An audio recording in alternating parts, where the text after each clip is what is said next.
We are joined by Patrick Markey, the Senior Policy Analyst at Coalition for the Homeless in New York City. Patrick, welcome to Democracy Now! The figures are astounding. The largest number of homeless people in this city since the Depression. And then our top headline today, new figures show the recession brought on by the financial crisis has wiped out 2 decades of wealth for the average U.S. household. And this is largely due to housing issues. Absolutely. I mean, in New York City now, we've got more than 43,000 people a night in shelter, including an all-time record 17,000 children.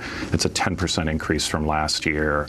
It's a 40% increase from when Mayor Bloomberg took office 10 years ago. And across the country, we're seeing rising family homelessness. The fastest growing segment of the homeless population in the United States is families with kids, and it's very much against the stereotype that I think many Americans still have. They still picture a homeless person being an older man who's panhandling on a street corner. Well, in New York City, it's much more likely to be a mom and her kids. And you have a situation where in this particular program, the Advantage program, when they're put back into shelters, the amount of money that is spent on sheltering them in shelters is more than if they had subsidies for their apartments. Absolutely. I mean, we have a situation where it costs $36,000 a year to shelter a homeless family in New York City. In comparison, a rental voucher would be $10,000 a year. And this has really been the fundamental kind of lunacy of New York City homeless policy and even homeless policy around the rest of the country for many years. Here you have a situation where it costs more to do the wrong thing.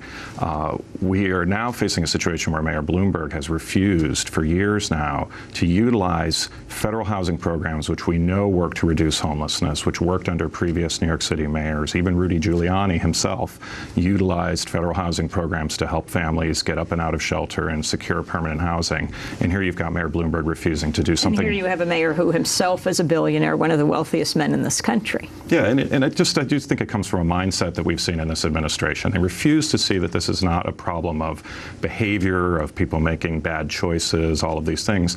It's a problem of a widening gap between rents and incomes, where working class and low income people are simply being priced out of the housing market, and a situation where we know government has solutions to this problem. If you provide affordable housing assistance to help homeless kids and families escape shelter, they will stay out of shelter.